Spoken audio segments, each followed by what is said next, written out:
Okay, friends. So, question number 3 of the chapter Amalgamation, Absorption, and External Reconstruction. It is very important that you go through the first part of this chapter, that is question number 1 of this chapter, because in that question I have given detailed explanation as far as accounting treatment in the books of selling a company is concerned. बहुत detail में समझाया है question number 1. ठीक है. Just now this is question number 3. So I will not be explaining in detail, okay, because you already know it. Question number 3. Chhotu limited का balance sheet दिया है, vertical format में balance sheet दिया है. कोई tension की बात नहीं है, कोई टेंशन की बात नहीं है. Amount in lakhs, equity and liabilities, share holders fund 20 lakh रुपए का प्रेफरेंस शेयर कैपिटल है छोटू लिमिटेड का. 60 लाख रुपीस का इक्विटी शेयर कैपिटल है. 10 लाख इज रिजर्व्स, डिबेंचर्स है, पेबल्स है, प्रीमाइसेस है, मशीनरी है, स्टॉक है, रिसीवेबल्स यानी डेटर्स है और कैश है. छोटू लिमिटेड का बैलेंस शीट है. Motu limited takes over the business except machinery. When we read the question we have to put a R and a cross. तो सारा बिजनेस लेके जाता है except machinery.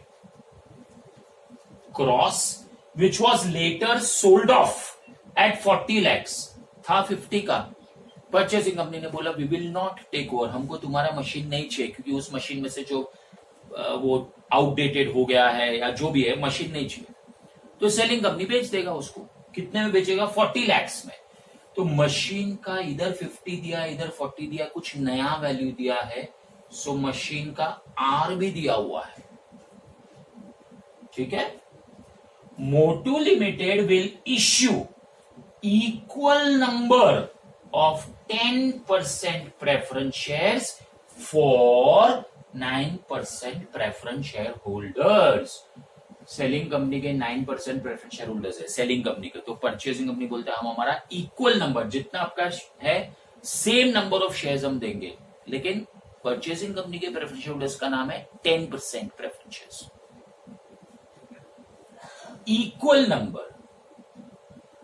Equal number of 10% preference shares for 9% preference shareholders and equity shares of 10 at 12. तो equal number दे रहे हैं वो लोग. प्रेफरेंस शेयर्स को भी इक्वल नंबर दे रहे हैं, इक्विटी शेयर कैपिटल वालों को भी इक्वल नंबर दे रहे हैं. Okay. So this equal number is for both. ये पीसी का इंफॉर्मेशन है. फर्स्ट एडजस्टमेंट पढ़ के हमने क्रॉस किया, आर लिखा. सेकेंड एडजस्टमेंट पीसी का है.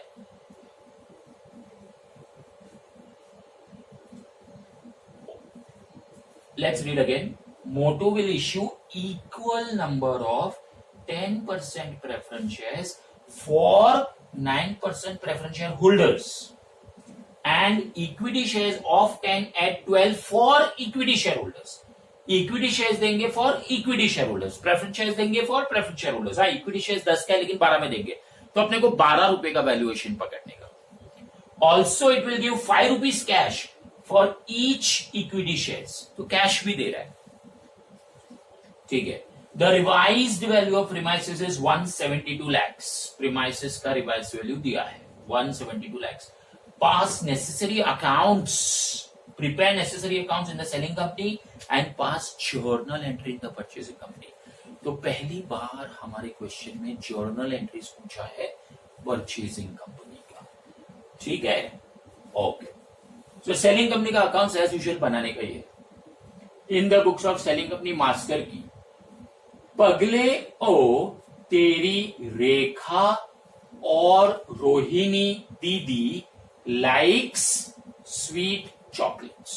पगले हो तेरी रेखा और रोहिणी दीदी लाइक्स स्वीट चॉकलेट्स. ये एक अपना की है. First is PC calculation. Yes, question number 1 जब भी हमने सॉल्व किया था तभी PC was net payments method successful. Question 1 में नेट पेमेंट मेथड सक्सेसफुल, फिर हम नेट एसेट्स में गए ही नहीं क्वेश्चन 1 में। Question 2 net payments method fails, तो उसमें नेट एसेट्स भी सॉल्व किया है। अभी देखते हैं इसमें नेट पेमेंट्स मेथड पास होता है कि फेल होता है। चलो देखते हैं। PC calculation net payments method, what is the purchasing company giving, तो इसमें तो सिंपल है, equal number preference share holders को preference shares, equity share holders को equity shares, equal number. So what is purchasing company giving 10% preference shares, किसके लिए 9% preference share holders के लिए। इक्वल नंबर मतलब यहां पे 20 लाख रुपीज है और कितने का है वो इधर बोला नहीं है, 10 का है कि 100 का है। In the absence of information the share is said to be having face value 10, तो ये 10 रुपीज का, ऐसा समझने का अपने आप। तो 20 लाख डिवाइड बाय 10, तो उसका मतलब इधर 2 लाख शेयर्स होंगे, 2 लाख शेयर्स 10 के, सो 20 लाख। सो 2 लाख के सामने वो भी 2 लाख दे रहा है, equal number, 2 lakh preference shares देगा ऑफ 10 ईच। वो इक्विटी शेयर्स जो दे रहा है that is of 10 at 12, equity shares is of 10 at 12, ये तो ऑफ 10 ही है। So 2 into 10 20 lakhs। अच्छा, what is the purchasing coming, equity shares दे रहा है, किसके लिए, इक्विटी शेयर होल्डर्स के लिए। अच्छा, कितना, तो ये 60 lakhs है, मतलब इनका 6 लाख शेयर्स हुआ ना, सेलिंग कंपनी का 6 लाख शेयर्स हुआ of 10। Purchasing company equal number देगा, 6 लाख इक्विटी शेयर्स के सामने 6 लाख इक्विटी शेयर्स देगा, नंबर सेम रहेगा, लेकिन value of 10 at 12, of 10 at 12, तो पीसी में एट वाला लेने का। देखो नंबर सेम रहेगा, 6 लैक्स ऑफ 10 एट 12, तो 6 लैक्स इंटू 12 72। अच्छा, फिर वो कैश भी दे रहा है, ₹5 for each equity shares, ₹5 for each equity share, तो ₹5 इंटू 6 लाख इक्विटी शेयर्स, सो 30। पीसी आ गया 122। नेट पेमेंट्स मेथड इस सम में सक्सेसफुल है, हमें नेट एसेट्स मेथड ढूंढने की कोई आवश्यकता नहीं है। We should follow net assets method only if net payments method fails. ठीक है, so first step purchase consideration calculation is over. Now we move to the next step.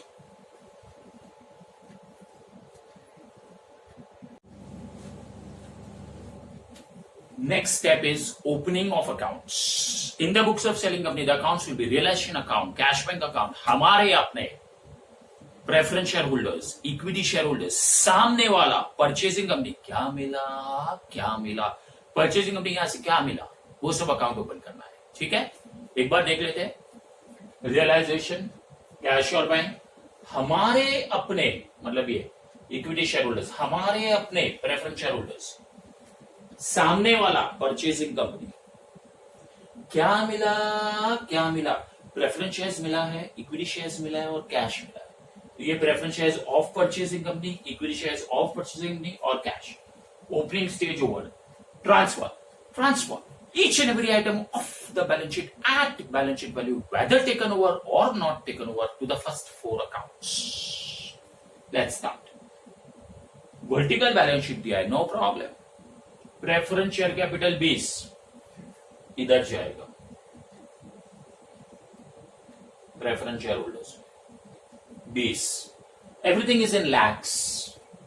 Equity share capital equity share holders में जाएगा,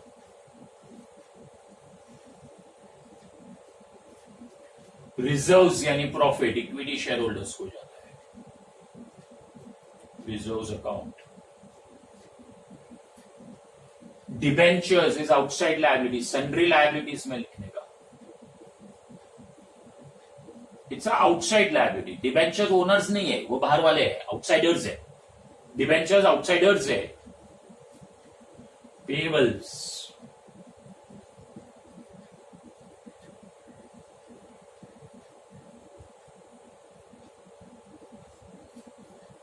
premises,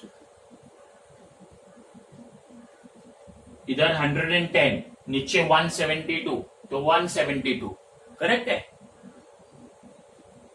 T stage चालू है, T T transfer each and every item of the balance sheet at balance sheet values, revise value नहीं है, balance sheet value लेना है। Transfer stage में balance sheet value 110। Machinery पे क्रॉस है, सर मशीनरी मत लिखो, क्रॉस है। अरे each and every item transfer करना है, you are suppose to transfer each and every item. 50, sir नीचे it is given 40, no you have to take the book value.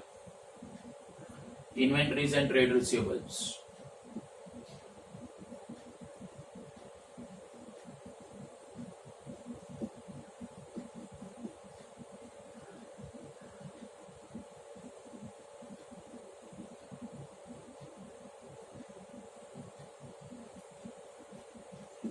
cash if taken over just like any other asset. If cash is not taken over by the purchasing company, then it will remain in selling company के book में, उसके account में रहेगा। ये selling company का book है तो selling company के बुक में उसके अकाउंट में रहेगा। इफ नॉट टेकन ओवर है, यहां पर कभी आएगा इफ नॉट टेकन ओवर, तो इधर आएगा। एंड इफ टेकन ओवर तो इधर आएगा। तो इसमें क्या सीन है, कैश में क्रॉस तो नहीं है, एक्सेप्ट मशीनरी सब लेके जाता है वो, तो कैश भी लेके जाता है। सो कैश इधर आएगा मेरे दोस्तों, कैश इधर आएगा, टेकन ओवर इधर नहीं आएगा, खाली लिख के रखा है इफ नॉट टेकन ओवर, इधर नहीं आएगा ये सब में। चलो transfer stage over, record PC, receive PC. Record PC, PC कितना है यहां पर मैंने लिख के रखा है 122। रिकॉर्ड पीसी सेलिंग कंपनी की बुक्स में, सेलिंग कंपनी बोल रहा है हे परचेसिंग कंपनी, हे परचेसिंग कंपनी तेरे पास से लेना है पैसा, सो परचेसिंग कंपनी को डेटर बनाओ। रिकॉर्ड पीसी 122 परचेसिंग कंपनी से लेना है, परचेसिंग कंपनी में जाने का, टू रियलाइजेशन लिखने का, परचेसिंग कंपनी में जाने का, टू रियलाइजेशन लिखने का, this is called as record PC. Second effect,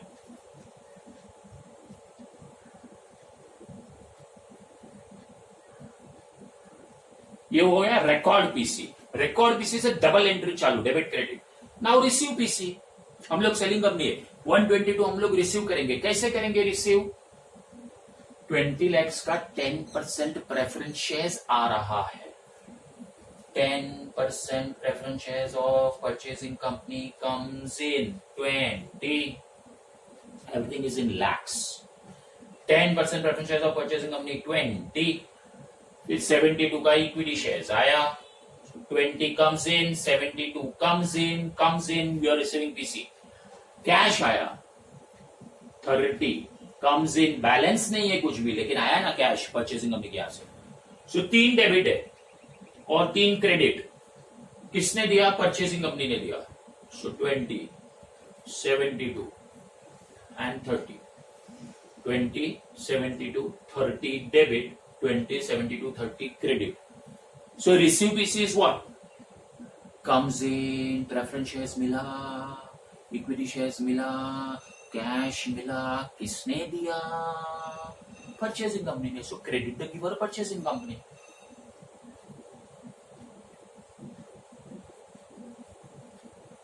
What will happen after R square? Record PC receive PC खत्म हो जाने के बाद what will happen, purchasing company account generally gets closed. 20 क्या था, ये था, I am using the short form, please no space.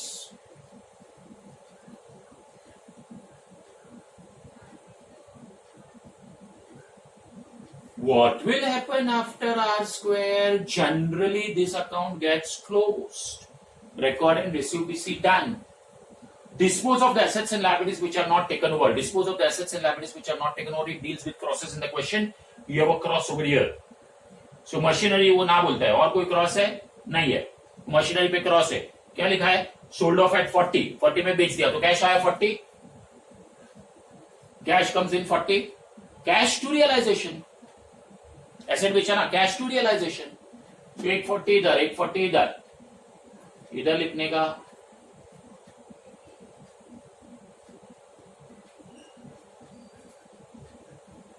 So simple it is. First video आपको देखना चाहिए. इन डिटेल एक्सप्लेन किया है.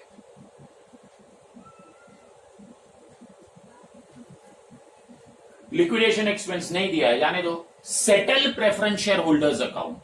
Settle the preference share holders account. वहां से परचेसिंग कंपनी के यहां से प्रेफरेंस शेयर होल्डर्स के लिए क्या आया है वो उनको दे दो. प्रेफरेंस शेयर्स आया है, देखो ये preference shares of purchasing company. ये 20 आया था ना, कम्स इन रिसीव बीसी में आया था. देखो 10% preference shares of purchasing company, ये 20 आया था ना. पूरा का पूरा सेम अमाउंट. इधर 20 है,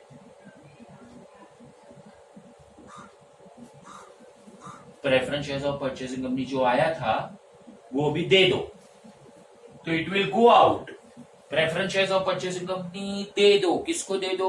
प्रेफरेंस शेयर होल्डर्स को. तो यार इट इज गोइंग आउट. और किसको देना है? प्रेफरेंस शेयर होल्डर्स को. 20 वो वाला अमाउंट लिखने का. 20. ठीक है. चलो आमने सामने एक दूसरे का नाम लिख देते हैं. I am using short form because I was space constraint.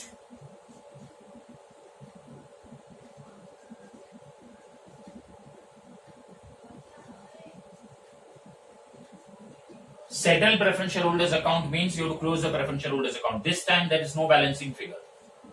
In case if there is any balancing figure, it will go to realization account. So no balancing figure. ये अकाउंट भी बंद, ये अकाउंट भी बंद हो गया. Last time close all the accounts और equity share holders में डाल दो. Finally equity share holders account should tally. So let's close.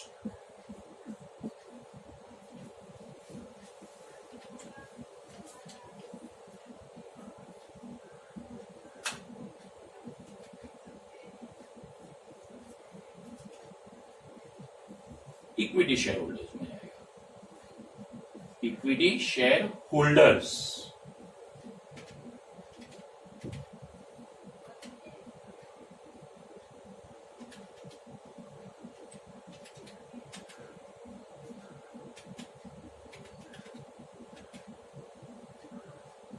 Equity share holders में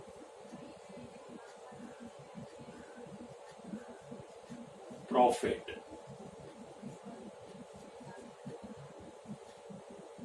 Let me check it once again.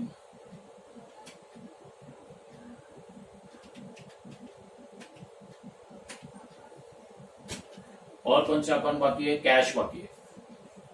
30, 40, 70. 70 is the balancing. किधर जाएगा? Equity share holders.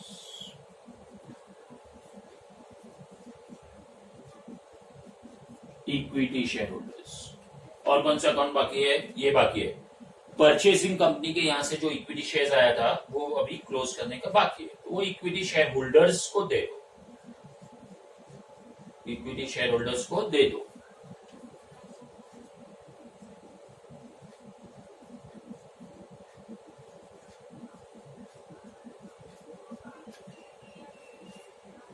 ठीक है. Anything else? Everything is closed. Let's tally the accounts. Equity share holders account tally होना चाहिए. 142. Of course ये भी same ही आएगा. 142. Selling company books is done. Let's understand what equity share holders has to say. Equity share holders अपना 60 lakhs मांग रहा है. सेलिंग कंपनी के इक्विटी शेयर होल्डर्स जो है वो अपना इक्विटी शेयर कैपिटल 60 lakhs मांग रहा है. प्लस 10 उनका रिजर्व का पैसा मांग रहा है. प्लस अभी 72 प्रॉफिट मांग रहा है. तो 142 मांग रहा है. वो लोग 142 मांग रहा है. उसमें से कैश दिया 70. और जो परचेसिंग कंपनी से शेयर आया वो 72 दिया, तो उनको उनका 142 मिल गया। कैश अकाउंट स्टडी करते हैं, एक भी कैश नहीं था। क्यों? क्योंकि सारा वो लोग उठा के गए। लेकिन असेट बेच के जो पैसा आया, असेट बेच के जो पैसा आया वो इक्विटी शेयर होल्डर्स को जाएगा। अच्छा सुनो, परचेसिंग कंपनी के यहां से 30 का कैश आया था। If you see the PC, purchasing company के यहां से 30 का कैश आया था, मशीन बेच के 40 का कैश आया। सो 30 एंड 40 70, ये 70 इक्विटी शेयर होल्डर्स को दे दो। परचेसिंग कंपनी ने पीसी में 30 दिया था, मशीन बेच के 40 आया, टोटल 70 दे दो। ठीक है, so that is selling company books. Now for the first time we are going to learn the journal entries in the books of purchasing company for the first time. Okay, in the books of purchasing company, that is Motu Limited, 3 common entries होता है purchasing company के books में। Okay, now we have to start thinking from the point of view of the purchasing company. Purchasing company ने उसका business purchase किया, तो first entry will be for purchase of business. Purchase of business, ये journal entry का नाम है। अच्छा, journal entry क्या आएगी? फर्स्ट जर्नल एंट्री क्या आएगी? तो बिजनेस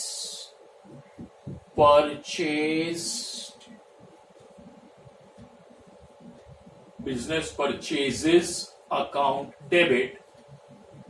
पूरा बिजनेस खरीद लिया, सो बिजनेस परचेज अकाउंट डेबिट, और पैसे देने के बाकी है। पैसे किसको दिए जाते हैं? तो सेलिंग कंपनी एक व्यक्ति को अपॉइंट करता है जिसको लिक्विडेटर बोलते हैं। Liquidator is appointed purchasing company को, जो भी उसको देना है सेलिंग कंपनी को शेयर्स हो, तो परचेजिंग कंपनी हर एक शेयर होल्डर को तो देने नहीं जाएगा, सेलिंग कंपनी के हर एक शेयर होल्डर को तो देने नहीं जाएगा। तो परचेजिंग कंपनी सारा जो है वो हैंड ओवर कर देगा एक व्यक्ति को जिसको लिक्विडेटर बोलते हैं, लिक्विडेटर ऑफ सेलिंग कंपनी। वो लिक्विडेटर ऑफ सेलिंग कंपनी फिर आगे फॉरवर्ड कर देगा, कैश भी उसको देते हैं, फिर वो आगे फॉरवर्ड कर देता है सबको। तो मीडिएटर जैसा होता है, liquidator is like a mediator. Business purchases account debit, first entry, purchasing company ने बिजनेस परचेज किया, पैसा देने का बाकी है, to liquidator of selling company बोलो, छोटू लिमिटेड बोलो। ये क्यों क्रेडिट किया?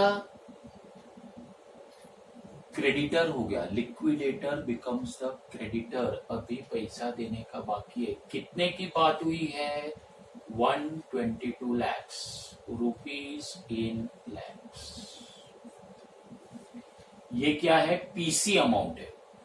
This is the PC amount.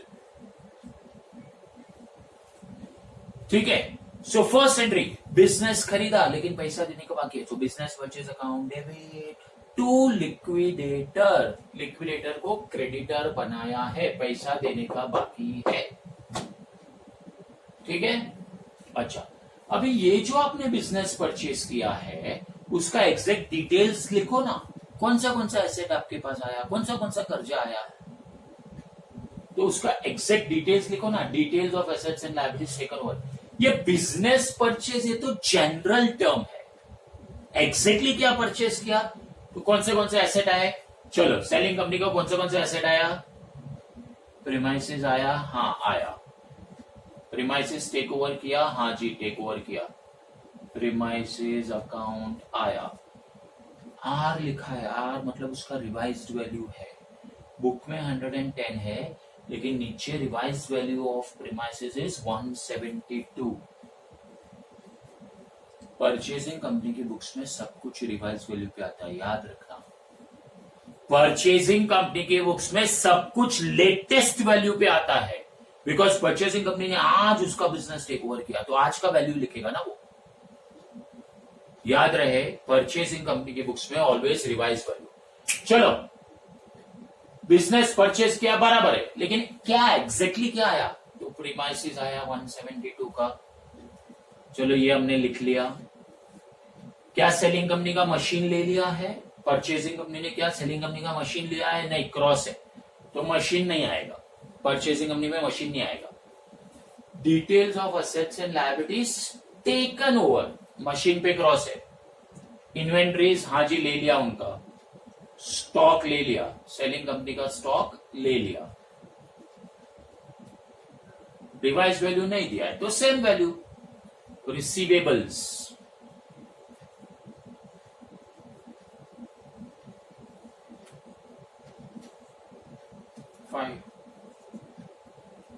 Cash, हाँ क्रॉस नहीं है मतलब कैश भी लिया है, कैश भी ले लिया उनका, ये वाला कैश।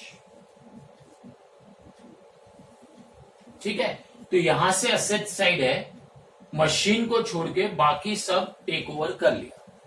अच्छा, फिर एक लाइन छोड़ दो। सर क्यों छोड़ना है? तो आप एक लाइन छोड़ दीजिए। अच्छा, कौन सा कर्जा लिया? इतने एसेट्स आए, अगर आप एसेट्स के टोटल करोगे 172, 192, 202 के असेट्स आए, लेकिन सामने कर्जा भी तो आया। कौन सा कर्जा है? आउटसाइड लायबिलिटीज लेने का, आउटसाइड लायबिलिटीज। तो प्रेफरेंशियल तो मालिक लोग है, लायबिलिटीज कर्जा, इक्विटी शेयर्स ने वो तो मालिक लोग है, रिजर्व्स वो तो प्रॉफिट है। कर्जा कौन सा लिया? ये आज तक डिबेंचर्स सेलिंग कंपनी की लायबिलिटी थी, लेकिन परचेसिंग कंपनी ने उसको टेक ओवर किया तो परचेसिंग कंपनी का लायबिलिटी हो गया 90। 202 का एसेट आया, 90 का डिबेंचर्स का कर्जा आया, पेएबल्स आज तक। ट्रेड पेएबल्स जो सेलिंग कंपनी का कर्जा था वो इसने ले लिया 10। ठीक है, तो 100 का लायबिलिटीज उठाया। ये हमने डिटेल्स दिया है, कौन से एसेट्स लिए, कौन से लायबिलिटीज लिया, डिटेल्स है। तो अभी हमने अगर डिटेल लिख लिया है तो ये जो ऊपर जनरल टर्म यूज किया था, फर्स्ट एंट्री पे क्या बोला? बिजनेस परचेस किया। अरे लेकिन क्या, एग्जैक्ट डिटेल दे दिया ना। तो अभी ये टेम्पररी अकाउंट था, इसको आप क्लोज कर दीजिए। सर आपने क्यों बिजनेस परचेज अकाउंट को क्रेडिट किया? वो टेम्पररी डेबिट था, अभी क्रेडिट। डिटेल्स आ गया ना 122। नाउ लिसन, ये 122 एक्चुअली पीसी है ना, पीसी का अमाउंट है, मतलब 122 दिया परचेजिंग कंपनी ने, ये तो पीसी है।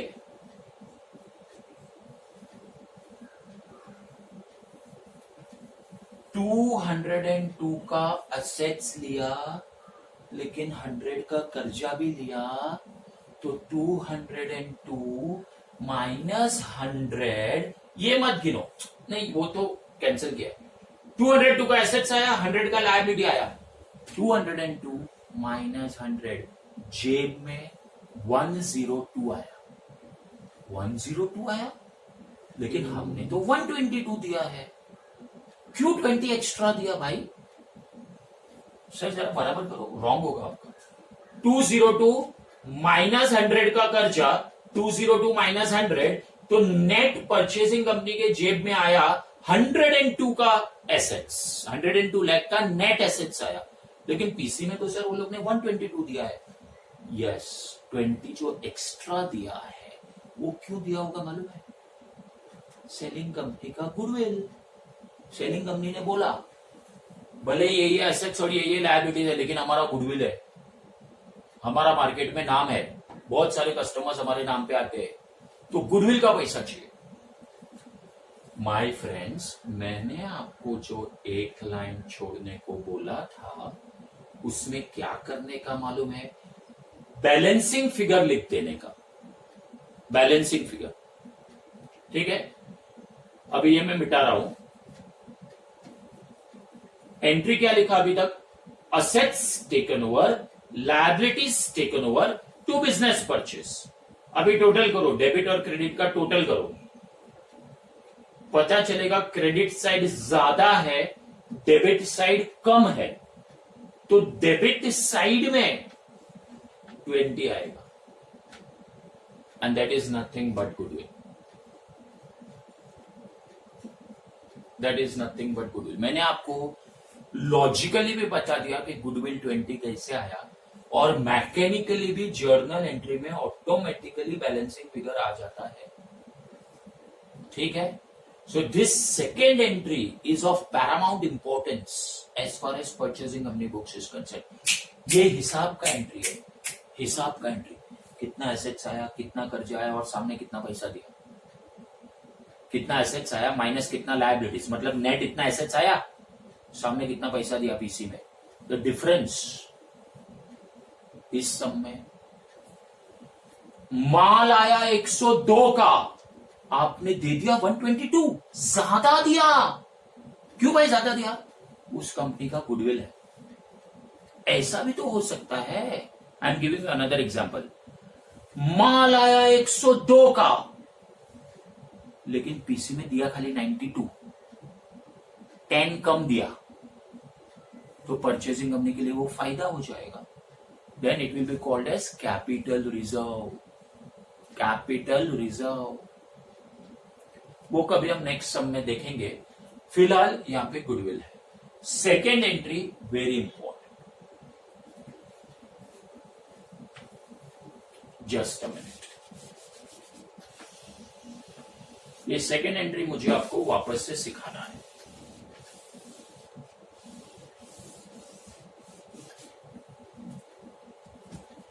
फर्स्ट एंट्री है, बिजनेस परचेस किया लेकिन पैसा देने का बाकी है, so business purchase to liquidator of selling company, business purchase किया, लिक्विडेटर को पैसा देने का बाकी है। First entry business purchase to liquidator. Second entry details, कौन सा एसेट उठाया, सेलिंग कंपनी का कौन सा एसेट उठाया, याद रखो format, revised value of assets taken over, 2 revised value of outside liabilities taken over, 2 business purchase, ये वाला जो पीसी पे है, first entry is for PC, so assets to liabilities to PC. Balancing figure अगर debit में आता है तो गुडविल बोलने का, बैलेंसिंग फिगर अगर क्रेडिट में आता है तो कैपिटल रिजर्व बोलने का। सुनो सुनो सुनो सुनो, for the last time, selling company का कौन सा एसेट उठाएगा, इधर से एसेट साइड है, प्रीमाइसिस लिया 110, प्रीमाइसिस 110, नहीं, आर रिवाइज्ड वैल्यू। दोस्तों आप ध्यान रखो, परचेजिंग कंपनी के बुक्स में सब कुछ एकदम लेटेस्ट वैल्यू पे आना चाहिए भाई, एकदम रिवाइज्ड वैल्यू, एकदम रिवाइज्ड वैल्यू। प्रण ले लो आप, कसम ले लो आप कि परचेसिंग कंपनी के बुक्स में जब भी कुछ लिखोगे रिवाइज्ड वैल्यू पे लिखोगे। अगर रिवाइज वैल्यू नहीं दिया है तो फिर बुक वैल्यू लिखने का, तो फिर बैलेंस शीट वैल्यू लिखने का, अदरवाइज रिवाइज वैल्यू। तो प्रीमाइसेस 110, नहीं रिवाइज वैल्यू नीचे दिया है ना 172, ये लिया, ये तो नॉट टेकन ओवर है, वो नहीं आएगा। इन्वेंट्रीज 15, सर आपने बोला ना रिवाइज वैल्यू लिखने का, अबे रिवाइज वैल्यू नहीं दिया है तो क्या करूं, प्रीमाइसेस ले लिया, स्टॉक ले लिया, डेटर्स ले लिया, कैश ले लिया, लॉजिकल मैं समझाता हूं आपको, लॉजिकल, ये एसेट्स ले लिए 202 के, कर्जा, चलो अभी लायबिलिटी देखते हैं, आउटसाइड लायबिलिटीज मतलब एक्चुअल लायबिलिटीज, ये शेयर होल्डर्स फंड वो लायबिलिटी नहीं है, ये लोग तो मालिक है, मालिक, वो नहीं लेने का। Debentures 90, payables 10, 100, 202 minus 100, net 102 lakhs का माल आया, 102। Assets to liabilities to business purchase,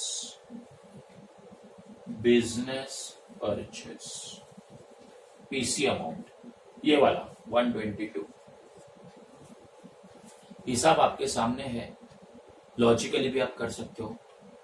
202 minus 100 102 माल आया, 102 आया, लेकिन आपने 122 दे दिया, 122 दे दिया, 20 जो एक्स्ट्रा दिया उसको हम गुडविल बोलते हैं.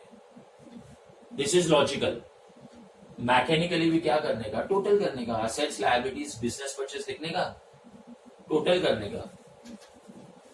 ये साइड ज्यादा है, ये साइड ज्यादा है, इसका टोटल आ रहा है 222, ये कम है, तो डेबिट में बैलेंस आएगा. जर्नल एंट्री में डेबिट में बैलेंस आएगा. अगर डेबिट में बैलेंस आता है तो गुडविल बोलने का. कभी कभी क्रेडिट में भी बैलेंस आता है, उसको कैपिटल रिजर्व बोलते हैं. ठीक है. 20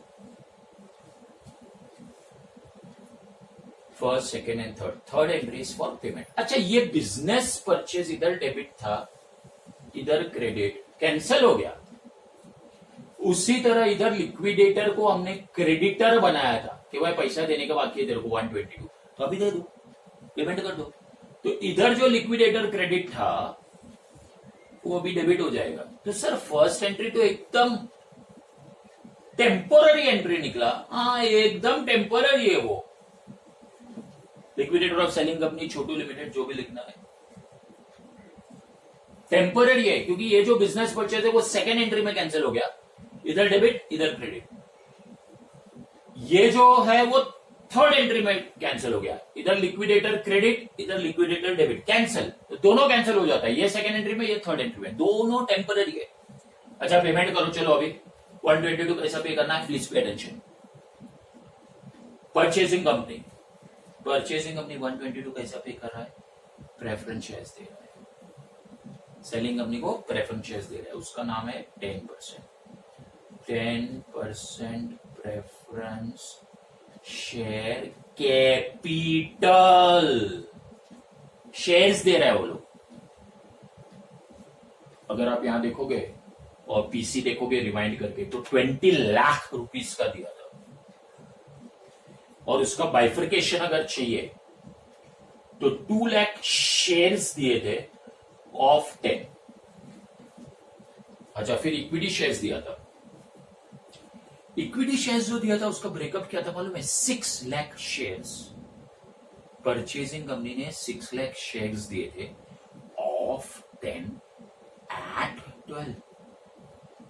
वैसे तो शेयर 10 का था, लेकिन 2 रुपया एक्स्ट्रा वैल्यूएशन में, 2 रुपया एक्स्ट्रा लिया, 12 के भाव से दिया. So that is premium. That is called as securities premium, share premium. PC calculate जब हम लोग कर रहे थे तभी हम लोग ने 6 लाख शेयर्स ऑफ 10 एट 12, तो 6 लाख इंटू 12 72 ले लिया था अमाउंट के कॉलम में. देखो इधर है, इंटू 12 कर लिया था. लेकिन परचेसिंग कंपनी कैसे डिस्प्ले करेगा? वो बोलेगा मेरा इक्विटी शेयर कैपिटल मैंने इश्यू किया, इधर आएगा 6 लाख शेयर्स इंटू 10, और नीचे आएगा 6 लाख शेयर्स इंटू 2. टुकड़ा करके बताने का. 10 एंड 2, ये 2 जो था वो प्रीमियम है, तो वो अलग अकाउंट में बताने का. Securities premium account. 6 lakh into 10 60 lakhs, 6 lakhs into 2 12 lakhs, हुआ 72 ही. नेट पेमेंट्स मेथड में जब हम लोग कैलकुलेट कर रहे हैं, अमाउंट में डायरेक्टली 72 ले लिया. 6 लाख शेयर्स इंटू 12 खाता इंटू 12. लेकिन यहां पे परचेसिंग कंपनी के बुक्स में ब्रेकअप बताओ. ब्रेकअप टुकड़ा करो, फेस वैल्यू कितना, प्रीमियम कितना. परचेसिंग कंपनी के बुक्स में टुकड़ा करो, फेस वैल्यू कितना, प्रीमियम कितना. Of course they have to show it separately. और फिर कैश भी था, some 30 lakhs. Just check. ये 122 का डेबिट और ये सब प्लस करेंगे तो 122 आएगा. खत्म. These 3 entries are very common in the books of. These 3 entries are very common in the books of purchasing company. First entry for purchase of business. Purchase of business, sir journal entry, business purchase, पैसा देने का बाकी है, to liquidator, business purchase to liquidator, liquidator को देने का बाकी है। सेकेंड एंट्री, ये बिजनेस परचेज अभी इधर कैंसिल हो जाएगा क्योंकि डिटेल आपने लिख दिया, तो ये cancel. Revised value of real assets taken over to revised value of outside liabilities taken over to business purchase PC, assets to liabilities to business purchase PC, assets to liabilities to business purchase PC, बीच में एक line छोड़ देने का, पूरा line छोड़ देने का। अगर डेबिट में अंडा आया, डेबिट में बैलेंसिंग फिगर आया तो गुडविल, अगर क्रेडिट में बैलेंसिंग फिगर आया तो टू कैपिटल रिजर्व लिखने का। असेट्स जगह छोड़ दो, liabilities business purchase, third entry is payment, third entry is payment, तो पेमेंट करो, तो इसको भी डेबिट कर दो।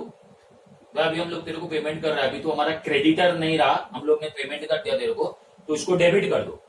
इधर liquidator credit, liquidator debit, cancel, now he is no more our creditor because we are making the payment. So shares दिया तो शेयर्स लिखने का, कैपिटल वर्ड लिखने का, this is issuing the shares, so they are issuing their capital, capital capital, breakup टुकड़ा। So purchasing company की books में जब भी आप जर्नल एंट्री करते हो, प्राण ले लो, कसम ले लो, सौगन खा लो कि आप रिवाइज वैल्यू ही लिखोगे। अगर रिवाइज वैल्यू नहीं दिया तो बुक वैल्यू। दूसरा, पेमेंट की एंट्री में ब्रेकअप बताओ, टुकड़ा बताओ, फेस वैल्यू कितना, प्रीमियम कितना, फेस वैल्यू कितना, प्रीमियम कितना। परचेसिंग कंपनी की बुक्स में ब्रेकअप बताओ।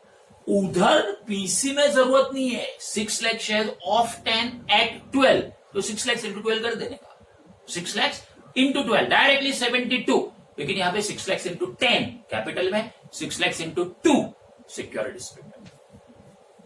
These three are the common entries, और भी एक्स्ट्रा एंट्रीज आ सकता है, that we will see as and when we proceed.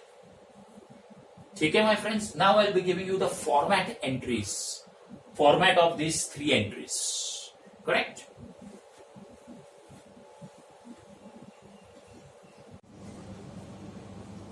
Let's learn the format entries in the books of purchasing company. Purchasing company उसका business take over कर रहा है, तो what will be the entries, 3 common entries we will see. First entry in the books of purchasing company, first entry will be for purchase of business. Purchasing company क्या बोलेगा, मैंने business purchase किया, तो first entry आएगा business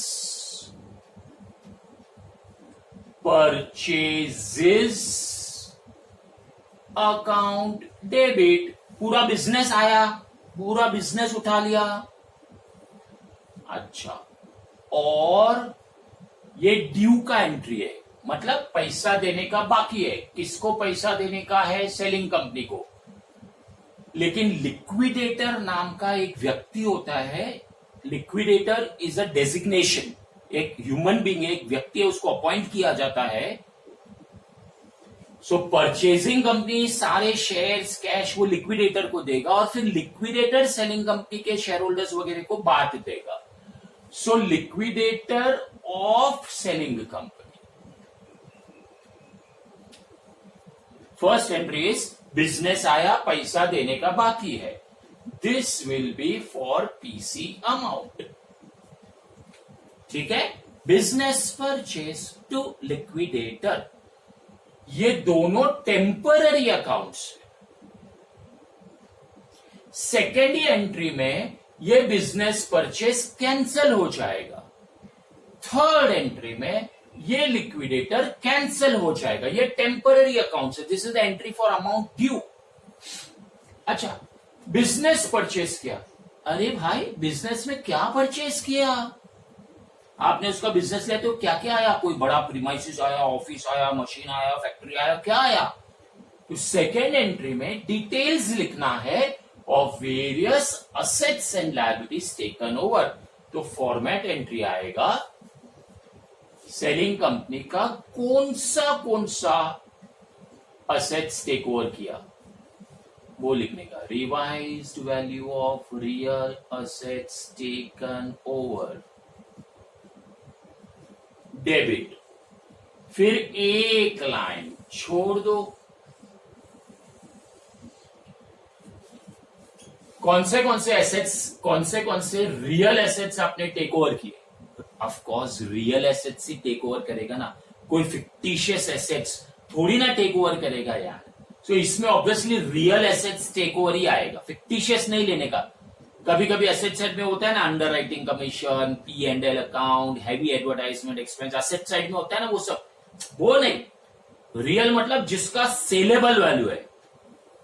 तो कौन से assets take over किया उसका लिस्ट बनाने का, और रिवाइज्ड वैल्यू। परचेजिंग कंपनी के बुक्स में जब भी आप सॉल्व कर रहे हो, आप प्रतिज्ञा ले लो, सौगन ले लो, कसम ले लो कि परचेजिंग कंपनी की बुक्स में सब रिवाइज्ड वैल्यू पे आएगा, सब रिवाइज्ड वैल्यू। हाँ, अगर किसी का रिवाइज वैल्यू नहीं दिया है तो फिर बुक वैल्यू या बैलेंस शीट वैल्यू, लेकिन सब कुछ रिवाइज्ड वैल्यू। ओके, सब एसेट्स लिए उसका लिस्ट बनाया, एक लाइन छोड़ दो, एक लाइन छोड़ दो, वापस revised value of outside liabilities, actual liabilities, कुछ भी बोलो आप। Debentures is a outside liability. मालिकों को छोड़ के जो भी है वो आउटसाइड लायबिलिटीज होता है। मालिकों को मतलब क्या? Preference share capital, equity share capital, reserves, वो रिजर्व भी तो सब मालिक को जाएगा। एक्चुअल लायबिलिटी डिबेंचर्स को देने का बाकी है, क्रेडिटर्स को देने का बाकी है, रेंट देने का बाकी है, वो सब actual liabilities. Revise value of outside और एक्चुअल लायबिलिटीज टेकन ओवर।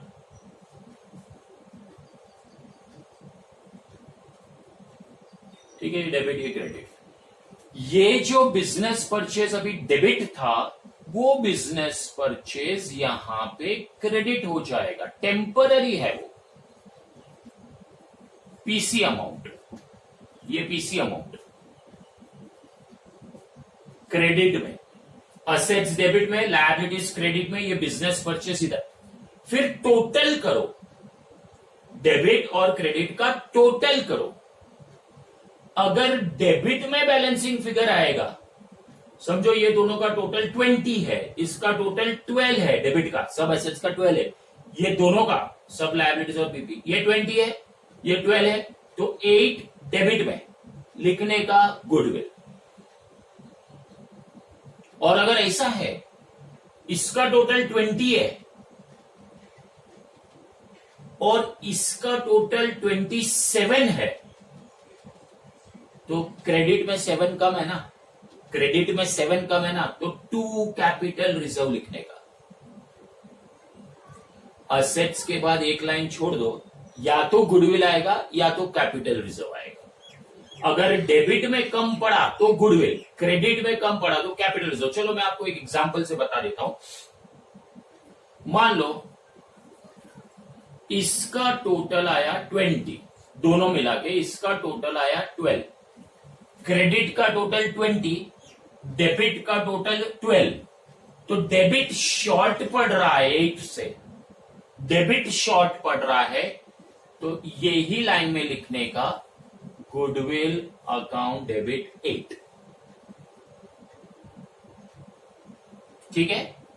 अच्छा, अभी केस चेंज करता हूं, अभी मैं केस चेंज करता हूं। ये दोनों का टोटल 20, डेबिट का टोटल 27, डेबिट इज 27, इसका 20, तो क्रेडिट में 7 कम है, क्रेडिट में 7 कम है, क्रेडिट में ये डेबिट है, ये क्रेडिट, तो क्रेडिट में 7 लिखो और लिखने का to capital reserve account.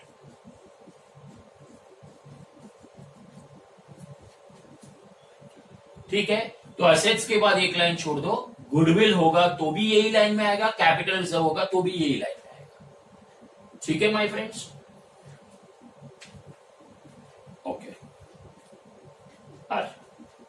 Third entry payment, ये ड्यू का एंट्री था, अभी पेमेंट का एंट्री। मैंने आपको पहले ही बोला था फर्स्ट एंट्री में जो बिजनेस परचेज है वो सेकंड एंट्री में ही कैंसिल हो जाएगा, इधर डेबिट इधर क्रेडिट। अच्छा, इधर हमने लिक्विडेटर को क्रेडिटर बोला था कि बिजनेस ले लिया पैसा देने का बाकी है, बिजनेस ले लिया पैसा देने का बाकी है, तो अभी जब आप पैसा दे दोगे तो he is no more a creditor now, तो ये लिक्विडेटर अभी डेबिट। पेमेंट करेंगे हम, पेमेंट करेंगे सेलिंग कंपनी वाले को। क्या क्या पेमेंट कर सकते हैं? प्रेफरेंस शेयर्स दे सकते हैं सेलिंग कंपनी वाले को, इक्विटी शेयर्स दे सकते हैं। हाँ, this is important, securities premium. मेरे दोस्तों, जब भी हम परचेज कंसिडरेशन कैलकुलेट करते हैं नेट पेमेंट्स मेथड में, और अगर ऐसा दिया है ऑफ 10 एट 12, तो सीधा मल्टीप्लाई बाय 12 कर देते हैं परचेज कंसिडरेशन में।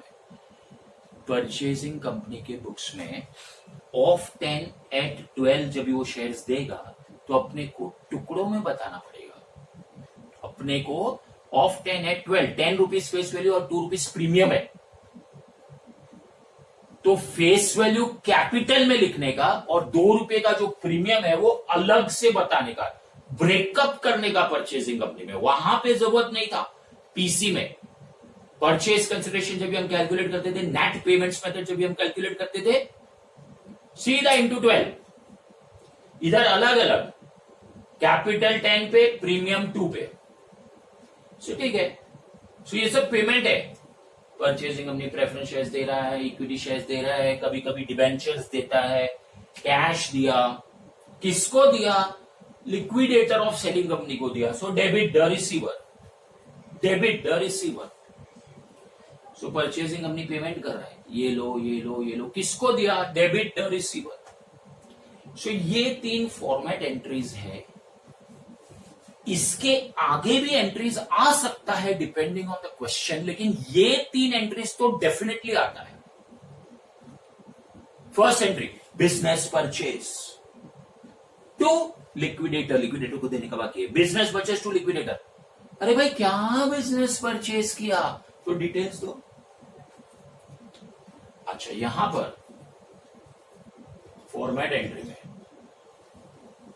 लेट मी राइट डाउन, इधर या तो गुडविल आएगा या तो टू कैपिटल आएगा। ठीक है, तो डिटेल्स एसेट्स आया, लायबिलिटीज आया, to business purchase with PC amount, business purchase PC amount, यही कैंसिल हो गया। ठीक है, पेमेंट, हाँ तो पे करो। इधर लिक्विडेटर को क्रेडिटर बनाया था, अभी उसको पे कर दो तो उसका अकाउंट कैंसिल। भाई तेरे को पेमेंट हो गया, अभी तू क्रेडिटर नहीं है मेरा, पेमेंट हो गया तो cancel. Payment entry so simple, दे दो। किसको दिया? लिक्विडेटर को। दे दो, किसको दिया? लिक्विडेटर को। Second entry is of paramount importance. Second entry बहुत इंपॉर्टेंट है क्योंकि इसमें गुडविल और कैपिटल रिजर्व मिलता है। ठीक है, so that was the 3 entries in the books of purchasing company. Now we will take up question number 4.